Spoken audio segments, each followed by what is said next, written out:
ఆదికాండం 18వ అధ్యాయము మొదటి వచనం. ఈరోజు మనం నేర్చుకునే విషయం, నీవు ఎక్కడ కూర్చున్నావు. అంటే కూర్చునే విషయం చాలా సింపుల్ గా నీకు కనపడొచ్చు, కానీ అది నీ యొక్క హృదయాన్ని చూపిస్తా ఉంటది. నీ హృదయంలో ఉన్న కోరికను చూపిస్తా ఉంటది. నీ హృదయం యొక్క స్థితిని చూపిస్తా ఉంటది. ఒకరోజు యేసుక్రీస్తు ప్రభువు తన యొక్క ఆత్మీయ మిత్రుడైన, తన బిడ్డైన, తన స్నేహితుడైన అబ్రహాముని కలవడానికి వచ్చాడు. అబ్రహాముని కలవడానికి వస్తే మరియు మమ్రే దగ్గరనున్న సింధూర వనములో అబ్రహాము ఎండవేళ ఎక్కడున్నాడంట? నాకు నవ్వు వచ్చే ఒక విషయం ఏంటంటే, దేవుడిచ్చిన మంచి గృహాలు ఉంటాయి, దేవుడిచ్చిన మంచి భార్య బిడ్డలు ఉంటారు, దేవుడిచ్చినటువంటి పిల్లలతో సంతోషంగా గడపచ్చు, దేవుడిచ్చినటువంటి రీతిగా టీవీలు, ఏసీలు కూడా కలిగి ఉన్న వాళ్ళు ఉన్నారు.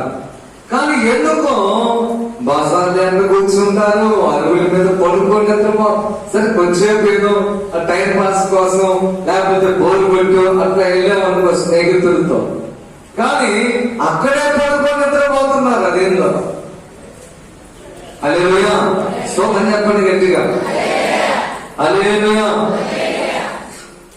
ఎందుకంత ఆపసోపాలు అక్కడ పడే పని?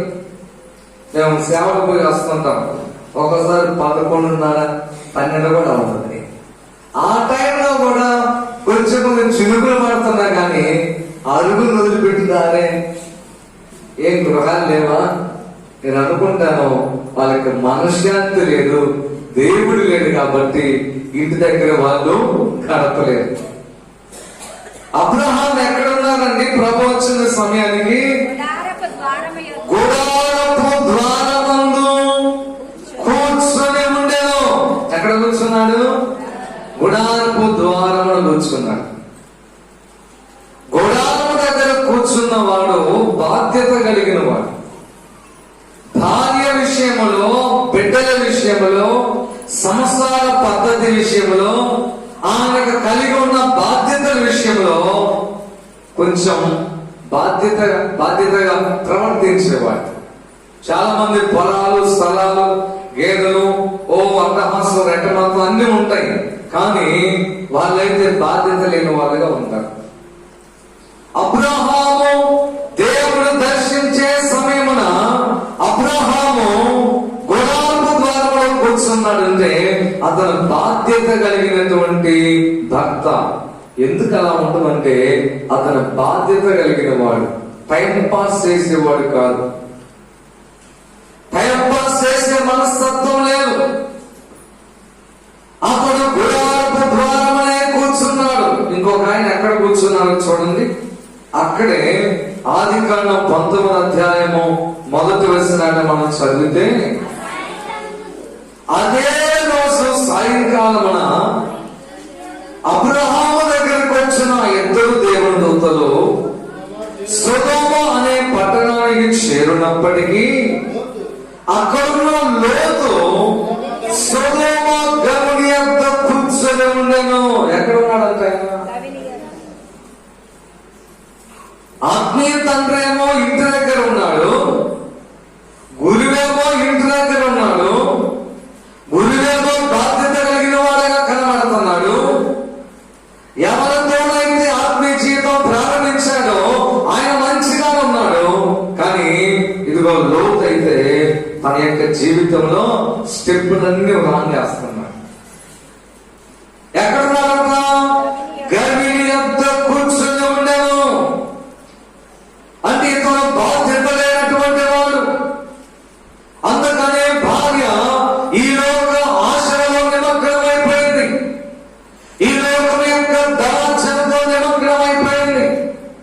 కుమార్తెలకు ఆత్మీయత లేదు, వారికి కాబోయే అల్లులు కూడా లోక ప్రీతి కలిగిన వారు. ఒకసారి దేవుడు లోతు దగ్గరకు వస్తాడు. హల్లెలూయా, స్తోత్రం చెప్పండి. ఒకసారి లోతు లోతు దగ్గరకు వస్తాడు. లోతు దగ్గరకు వచ్చి అంటాడు, లోతు, నీవు నివసిస్తున్న ఈ సొదొమ పట్టణాన్ని నేను నాశనం చేయబోతున్నాను. కనుక నీవు, నీ భార్య, నీ పిల్లలు ఇక్కడ నుంచి ఇదిలో ప్రక్కన ఉన్న ప్రాంతానికి వెళ్ళాలి అంటాడు. వెళ్ళి భార్య దగ్గరికి వెళ్ళి మాట్లాడతాను, అమ్మ దేవుడు ఇలా చెప్పాడు రా అంటే, ఏంది వచ్చేది? ఈ పొలాలు ఏంది, స్థలాలు ఏంది, బంగారం ఏంది, నేను ఆ ఊరిని వదిలిపెట్టి ఏముంది అక్కడ పాతకు పోయి లోక ప్రీతితో నిండిపోయింది, లోకమును ప్రేమించింది. 1వ యోహాను పత్రిక 1వ యోహాను పత్రికలో ఒక మాట రాయబడి ఉంది. 1వ అధ్యాయము 2వ అధ్యాయము 15వ వచనం చదవండి. ఈ లోకమునైనను లోకములో ఉన్న వాటినైనను ప్రేమింపవద్దు.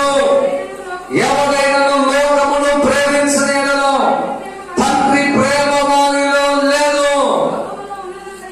చూసారా, లోకాన్ని ప్రేమిస్తాం. ఆదివారం ప్రార్థనకు రమ్మంటే లోకంలో ఉన్న నీ బంధువులు గుర్తొస్తారు. ఆదివారం ప్రార్థనకు రమ్మంటే లోకంలో నీకు పని గుర్తొచ్చింది. ఆదివారం ప్రార్థనకు రమ్మంటే లోకంలో 4 లీటర్ల పాలు ఇచ్చేవాడి గేదెలు గుర్తొస్తాయి. ఆదివారం ప్రార్థనకు రమ్మంటే నీకు తాత్కాలికంగా ఈ లోకంలో నీ పొట్టను నింపే ఆదాయాన్ని ఇచ్చే పొలాలు గుర్తొస్తాయి. అంతే, అవి తాత్కాలికమైనవి. ఈ లోకములో ఉన్న వాటినైనను లోకమునైనను ప్రేమింపవద్దు. హల్లెలూయా. అంటే మనం ఎక్కడికన్నా వెళ్ళిపోవాలా? నో.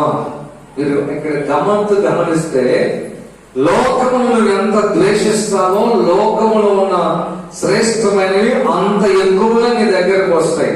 హల్లెలూయా. ఎందుకంటే దేవుడు ప్రేమ నీలో ఉంటది కాబట్టి, దేవుడి కృప నీకు ఉంటది కాబట్టి, ఆ ప్రభు అన్ని సౌకర్యాలు నీ దగ్గరికి తీసుకొస్తాడు. ఆయన స్తోత్రం చెప్పండి. చూడండి, లోకాన్ని ప్రేమించినటువంటి లోతు ఎక్కడ కూర్చున్నాడు? ఇంటి దగ్గర కూర్చోలా. భార్యతో కుటుంబ ప్రార్థన మర్చిపోయాడు. బిడ్డలతో కలిసి ప్రార్థన చేయడం మర్చిపోయాడు. ఈ రోజు ఎన్ని కుటుంబాల్లో కుటుంబ ప్రార్థన మిస్ అయిపోయిందో ఆలోచన చేయండి. చేతులు ఎత్తొద్దులే. ఎంతమంది కుటుంబ ప్రార్థన చేస్తున్నారో ఆలోచన చేయండి. కుటుంబ ప్రార్థన నీవు స్కిప్ చేస్తున్నావంటే, దాన్ని నెట్టి పక్కకి త్రోసేస్తున్నావంటే కొంచెం నువ్వు బలహీన పడ్డట్టే. అది వాస్తవమే. ఉదయాన్నే లేచి నీవు నీ యొక్క భార్యను, నీ బిడ్డలను తీసుకొని ఒక 2 గంటలు ప్రార్థన చేయాల్సిన పని లేదు. ఒక్క పాట పాడుకొని కలిసి ఒక్క అధ్యాయం బైబిల్ చదువుకోండి. అది పెద్ద అధ్యాయం ఉండి మీకు పని ఎక్కువ ఒత్తిడి ఉందనుకో, ఒక 10 వచనాలు 20 వచనాలు చదువుకోండి. ఇంట్లో ఉన్న 2-3 కలిసి. ఒకవేళ ఒంటరిగా ఉన్నటువంటి వాళ్ళు మీరు ఉన్నారనుకోండి, మీరు కూడా కుటుంబ ప్రార్థన చేసుకోవాలి. వ్యక్తిగత ప్రార్థన వేరు, కుటుంబ ప్రార్థన వేరు. కనుక ప్రియమైన దేవుని బిడ్డలారా, లోతు గవిడి దగ్గర కూర్చోవడం ఎప్పుడైతే నేర్చుకున్నాడో తను కుటుంబ ప్రార్థన మరిచిపోయాడు. లోకము వచ్చే కొలది హృదయంలోకి, డబ్బు హృదయంలోకి వచ్చే కొలది, లోకములో చెడు హృదయంలోకి వచ్చే కొలది ఆత్మ సంబంధమైనటువంటి అలవాట్లన్నీ ఒక్కొక్కటి దూరం అయిపోయి. హల్లెలూయా, హల్లెలూయా, హల్లెలూయా. ప్రియమైన దేవుని బిడ్డలారా, మీరు గమనిస్తే అబ్రహాము గుడారపు ద్వారమందు కూర్చున్నాడు కాబట్టి దేవుడు ఆయనకు ప్రత్యక్షమయ్యాడు. దేవుని కృప ఆయనకు దొరికింది, దేవుని అనుగ్రహం దొరికింది. అబ్రహాము దేవునికి స్నేహితుడయ్యాడు. కానీ లోతు ఏమయ్యాడు? కుటుంబాన్ని పాడు చేసుకున్నాడు. యోహాను సువార్త 1వ అధ్యాయము 47వ వచనాన్ని చదువుదాం. యోహాను సువార్త 1వ అధ్యాయం 47. యేసు ఇదిగో ఇతడు నిజముగా ఇశ్రాయేలీయుడు, ఇతని యందు ఏ కపటములు లేదు. అప్పుడు అతను అంటాడు, నీవు నన్ను ఎలాగ ఎరుగుదువయ్యా అని అడిగినప్పుడు ప్రభు అంటాడు, యేసు, ఫిలిప్పు నిన్ను పిలవకముందే నీవు ఆ అంజూరపు చెట్టు క్రింద ఉన్నప్పుడే నిన్ను. అది యేసుప్రభువారు శిష్యులు ఇద్దరు ముగ్గురు కలిసి ఆ దారి పోతా ఉన్నారంట. పోతా ఉంటే యేసుప్రభు శిష్యుల్లో ఒక అతను ఏం చేశాడంటే, ఫిలిప్ ఉండి ఆ దూరంగా ఉన్న నతానీయులు, అరే ప్రభు వచ్చాడు కలిసిపోదాం, నేను చాలాసార్లు చెప్పాను ఆ ప్రభు ఏదైనా అన్నాడు.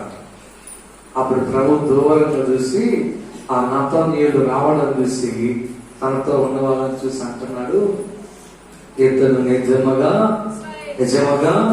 ఇశ్రాయేలీయుడు, నిజముగా రక్షించబడిన వాడు, నిజముగా ప్రత్యేకించబడిన వాడు, నిజముగా దేవుని యొక్క కృపను పొందుకున్నవాడు, నిజముగా దేవుని బిడ్డ ఇతను అన్నాడు. అనేసరికి నతానీయులు గబగబా వచ్చి అంటున్నాడు, యేసయ్యా, నన్ను నువ్వు ఇంతకుముందు ఎప్పుడు చూడలేదే, నేను నీకు అసలు తెలియదు కదా, నాలో ఏ కపటం లేదని ఎలా చెబుతున్నావు, నేను నిజంగా ఇశ్రాయేలీయుడని ఎలాగ చెప్పగలుగుతున్నావు అని అంటాడు. అప్పుడు యేసు ప్రభువు అంటాడు, నీవు ఆ చెట్టు క్రింద కూర్చున్నప్పుడే నిన్ను చూశాను. ఎక్కడ కూర్చున్నానంట? చెట్టు క్రింద. ఏ చెట్టు అంటది చెప్పాలి. ఇప్పుడు ఈ రోజున చెట్ల కింద కూర్చుంటున్నారు. దేనికి? తేకాలు ఆడటానికి కొంతమంది, పచ్చీసాలు ఆడటానికి కొంతమంది, జింకాలు ఆడటానికి కొంతమంది, టైం పాస్ చేయడానికి కొంతమంది, గోళీలు ఆటకు కొంతమంది, బెంచాలు ఆటకు మరి కొంతమంది. ఎందుకు ఆ కూర్చున్నది? నతానీయులు ఎక్కడ కూర్చున్నాడంటే అంజూరపు చెట్టు క్రింద. అనగా అంజూరపు చెట్టు దేవుని యొక్క సంఘమునకు సాదృశ్యం. అంజూరపు చెట్టు ఇశ్రాయేలు జనాంగానికి సాదృశ్యం. దేవుడు చాలా సార్లు చెప్పాడు, నాకు ఒక తోట ఉంది, అందులో ఒక అంజూరపు చెట్టు ఉంది, ఆ అంజూరపు చెట్టుని నేను పాదులు త్రవ్వి రాళ్ళేవి దాన్ని బాగు చేశాను అంటాడు. అంటే ఎవరు వాళ్ళు? ఇశ్రాయేలు. అంటే దేవుని సంఘము, దేవుని ప్రజలు, దేవుని నామం పెట్టుకున్న వాళ్ళు ఎవరు? ప్రత్యేకించబడిన జనాంగం, అంజూరపు చెట్టు. అందుకని దేవుడు అన్నాడు, అబ్బాయి నువ్వు ఎక్కడ కూర్చున్నావో తెలుసా? సినిమా హాల్ దగ్గర నువ్వు కూర్చోలేదు, ప్రోగ్రాం దగ్గర నువ్వు కూర్చోలేదు, అపహాసకులు కూర్చునే స్థలాలను కూర్చోలేదు, వేసిన ఇళ్ళ దగ్గర నువ్వు కూర్చోలేదు, బాల్ షాపుల దగ్గర కూర్చోలేదు, త్రాగుబోతులతో కలిసి నువ్వు కూర్చోలేదు. నీవు అంజూరపు చెట్టు క్రింద కూర్చున్నప్పుడే నిన్ను చూశాను కాబట్టి నాకు అర్థమైంది, సంఘములో ఉన్న నీవు పరిశుద్ధుడవు. హల్లెలూయా. సంఘములో ఉన్న నీవు పరిశుద్ధుడవు. సంఘములో ఉన్న నీవు, అక్కడ కూర్చున్న నీవు ప్రత్యేకించబడిన జనాంగం. లోకంలో చాలా మంది ప్రజలు ఉండగా వాళ్ళలో నుంచి ప్రభువుని ప్రత్యేకించిన ఇశ్రాయేలు జనాంగమైన అంజూరపు చెట్టు క్రింద కూర్చున్నావంటే నీవు కూడా ప్రత్యేకించబడిన జనాంగమే. హల్లెలూయా. నీవు ప్రత్యేకించబడిన కానమ్మా. నేను ప్రత్యేకించబడిన వ్యక్తిని, నీవు ప్రత్యేకించబడిన వ్యక్తి. లేకపోతే నువ్వు ఎక్కడెక్కడ తిరిగేవాళ్ళము, ఎక్కడెక్కడ సంచరించేదానము, ఎక్కడెక్కడ టైం పాస్ చేసేదానము, టీవీల ముందు, సినిమా హాల్ల ముందు, ఎక్కడెక్కడ. కానీ ప్రభువు నిన్ను ఈ అంజూరపు చెట్టు కింద కూర్చోబెట్టింది. ఎందుకంటే నీవు తన యొక్క బిడ్డగా చేసుకోవడానికి, తన బిడ్డగా నేను ప్రత్యేకించి. హల్లెలూయా. స్తోత్రం చెప్పండి గట్టిగా. హల్లెలూయా, హల్లెలూయా. ఎంత గొప్ప ధన్యులమ్మా, ఎంత గొప్ప ధన్యులమ్మా. అందుకే దేవుడు అన్నాడు, ఇతనియందు ఏ కపటమును, నిజముగా ఎవరైతే దేవుని సంఘములో కూడుకుంటారో, ఎవరైతే దేవుని సంఘమైనటువంటి ఈ చెట్ల మధ్య పెరుగుతారో, నాటబడతారో, అలాగే పెంచబడతారో. కొన్ని చెట్లు వేపుగా పెరగడానికి ఏం చేస్తారు చెప్పండి? ఏం చేస్తారు అమ్మా? ఏం చెప్తారు? ఏపుగా పెరగాలనుకో, అది వ్యర్థమైన కొమ్మలను, అది వ్యర్థమైన కొమ్మలు. అందుకని దేవుడు పెట్టారా, ఆ పనికి రాని కొమ్మలను ఆయన పారవేనప్పుడు ఆ చెట్టు వేపుగా పెరిగింది. అప్పుడు అన్నాడు, ఇతని యందు ఏ కపటము కూడా లేదు. సంఘములో నువ్వు మంచిగా పెరిగితే నీలో కపటం ఉండదు. హృదయంలో ఏదుందో అదే మాట్లాడతాం, హృదయంలో ఏదుందో అదే చెప్తాం. లోపల ఉంటే బయట ఒకటి మాత్రం అసలు జరగని పని. పరిస్థితులు కొన్నిసార్లు అనుకూలంగా ఉండవు సత్యం చెప్తే, అయినా సత్యం చెప్పక ఆగలేం. ఎందుకంటే నీవు కపటము కలిగిన వ్యక్తివి కాదు. కనుక ప్రియమైన దేవుని బిడ్డలారా, ఇంటికి స్తోత్రం చెప్పండి. హల్లెలూయా. గర్భిణి అంత కూర్చున్న లోతు కుటుంబాన్ని పాడు చేసుకున్నాడు, శాపగ్రస్తుడయ్యాడు. ఇంటి దగ్గర కూర్చున్నటువంటి అబ్రహాము కుటుంబాన్ని రక్షించుకున్నాడు. ఆయన వంశంలో నుంచి శ్రేష్టమైన వారు పుట్టారు. దేవునికి ఇష్టమైన ఇశ్రాయేలు జనాంగం ఉద్భవించింది.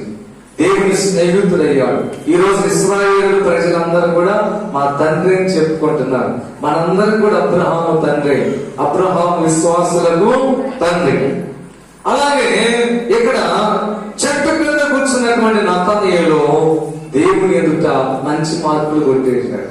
ఏమిటా మార్కులు? ఇతని యందు ఏ కపటం లేదు, ఇతను నిజముగా ఇశ్రాయేలు.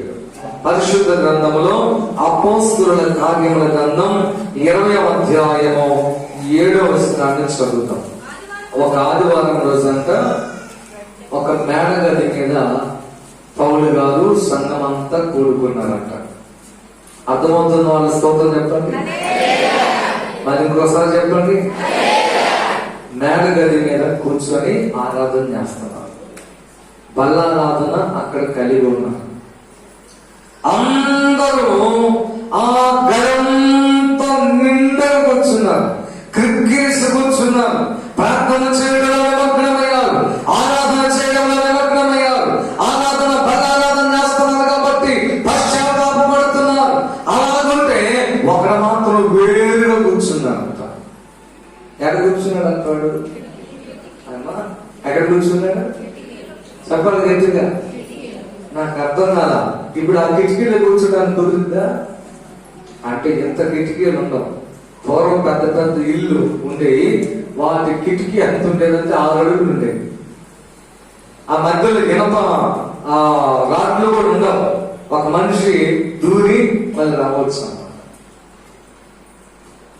అందరేమో ప్రభువుని ఆరాధన చేసే పనిలో ఉంటే, అందరేమో పశ్చాత్తాపడే పనిలో ఉంటే, అందరేమో సరి చేసుకునే పనిలో ఉంటే, అందరేమో దేవుడికి రొట్టెను తీసుకోవాలి, ఆయన ద్రాక్షరసం తీసుకోవాలని ఆశతో ఉంటే, అనేక దీపాలు అక్కడ ఉంటే వెలుగుతూ ఉంటే, ఈ పరిగ్రహం ఏడ కూర్చుందంట? ఎక్కడ కూర్చుందంటమ్మా? ఎక్కడ కూర్చుంది? ఏం పని అంటే అక్కడ కిటికీలో కూర్చుంటే మొత్తం వాక్యం వినపడిందా? అశ్విని, కిటికీలో కూర్చుంటే వాక్యం వినపడిందా? బయట మాటలు కూడా వినపడతాయి. ఒకసారి కిటికీ కాలం నిలబడి కూర్చొని చూడు.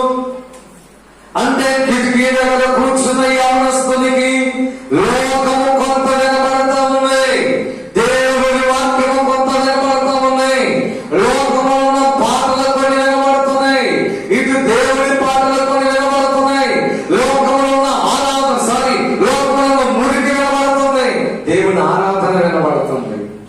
ఒక సేవ అటు ఉంది, ఒక సేవ ఇటు ఉంది, ఒక్కన్నట్టు ఉంది, ఒక్కన్నిట్టు ఉంది. ఎక్కడ కూర్చున్నాడు అంత ఇతను చెప్పండి? కిటికీలో కూర్చుంటాను. లోకమంతా లోపలికి వస్తా ఉంది. ఆత్మీయ సంబంధమైన విషయాలు ఏమి బోధపడట్లేదు.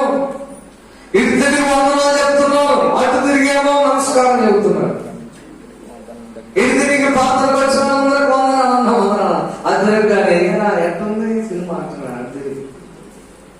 ఎందుకంటే మధ్యలో కూర్చున్నాడు. ఎక్కడ కూర్చున్నాడయ్యా అన్నా, ఎక్కడ కూర్చున్నాడు? మధ్యలో. అందుకే అతను ఏమైపోయాడో తెలుసా? నిద్రాభారమ వలన జోగి చనిపోయాడు. చనిపోక ఎలా ఉంటాడు చెప్ప? ఏదైనా ఒకటి ఉంటే లోపల బ్రతుకుంటాడు, ఆత్మీయత ఉంటే బ్రతుకుతాడు. ఆరాధన చేసే వాళ్ళు ఈ రోజున ప్రార్థనకు వస్తారు కొంతమంది. వీళ్ళు కిటికీ కాడ కూర్చున్న వాళ్ళు లేరంటావా? సెల్ ఫోన్ తో ఆటలాడే వాళ్ళు ఇక్కడ. వాక్యం జరిగేటప్పుడు సెల్ ఫోన్ చూసే వాళ్ళందరూ కిటికీల కాడ కూర్చున్న వాళ్ళే.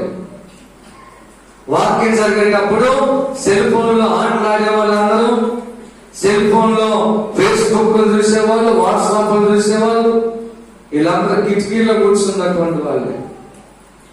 ప్రార్థనకు వచ్చిన తర్వాత నీ షేర్ ఖరీదంతా అడిగే వాళ్ళందరూ కిటికీలో కూర్చున్న వాళ్ళే.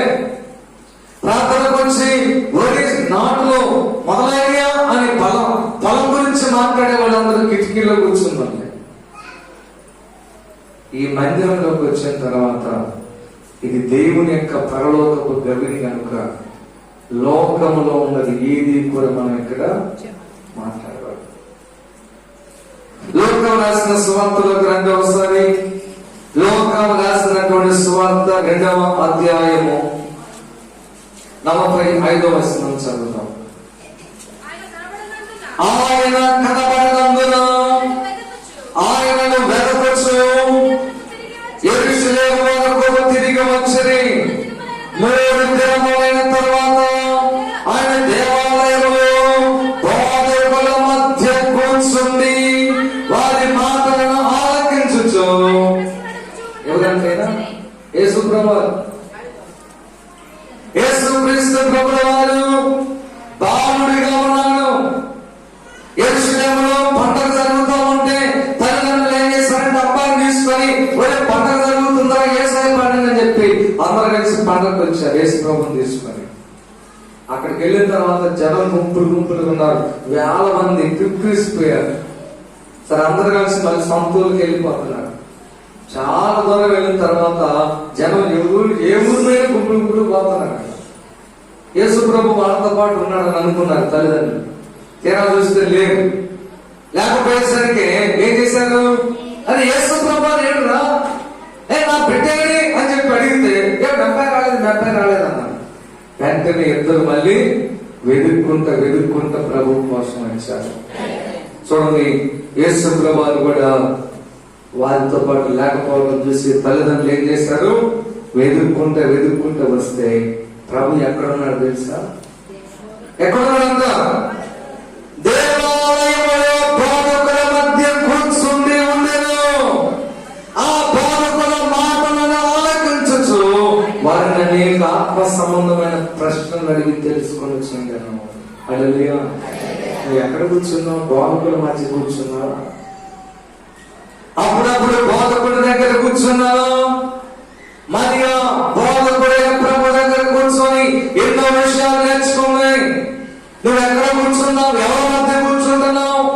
ప్రభువు బోధకుల మధ్య కూర్చున్నాడు కాబట్టి 40వ వచనం మనం చదివితే బాలుడు జ్ఞానముతో నిండుకొనొచ్చు ఎదిగి ఫలము పొందుచుండెను. దేవుని దయ ఆయన మీద ఉండెను. బాలుకుల మధ్య నువ్వు పెరిగితే దేవుని దయ నీ మీద ఉంటది. నువ్వు దైవ జ్ఞానముతో నింపబడతావు. హల్లెలూయా. ముగింపులోకి వస్తున్నావు. చిన్నతనం నుంచి సేవకులు ఇప్పుడు కార్లు ఉన్నాయి, బైకులు ఉన్నాయి, బస్సులు కూడా సమృద్ధిగా ఉన్నాయి. బుగులు పోయి గురువులు వస్తున్నారు. అప్పుడు అట్ట కాదు. ఏడ్చులో ప్రార్థన అనుకో, ఆ 4-5 గంటలకు వచ్చేవాళ్ళు సేవకులు. వచ్చి వరుసగా మంచాలు వేయాలి, మంచాల మీద ఉంటారు. అప్పుడు ఎంత ఛాన్స్ దొరికిందో తెలుసా? వాళ్ళు నిద్రపోయేదాకా నేనేం చేసామనంటే వాళ్ళ మధ్య ఉండేవాడిని.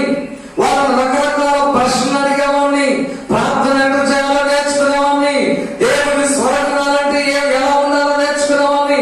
ఎప్పుడు వాళ్ళ మధ్య సంచరించేవాడిని. నిజంగా బాల్యం అలాగా జరిగిపోవడం నాకు కూడా చాలా ఆశీర్వాదకరంగా ఉంటుంది. హల్లెలూయా. లోకం పెద్దగా నాలోకి రాలా. నేను కాలేజీలోకి పోయిన తర్వాత లోకము నాలోకి వచ్చింది. చిన్నతనంలో వాక్యంలో పెంచబడ్డాను, చిన్నతనంలో బోధకుల మధ్య పెంచబడ్డాను. నీ బిడ్డలను సండే స్కూల్ అనే దేవుని బిడ్డల మధ్య నువ్వు పెంచాలి. యవనస్తులైన వారిని దేవుని సేవకులైన బోధకుల దగ్గర పెంచాలి, పరిచర్యలో పెంచాలి. కోటలు జరిగినప్పుడు అక్కడే వదిలిపెట్టాలి. ఈ రోజునైతే ఏం చెప్తున్నారు తెలుసా? మా అబ్బాయి రాలేదు, మా అబ్బాయి రాడు.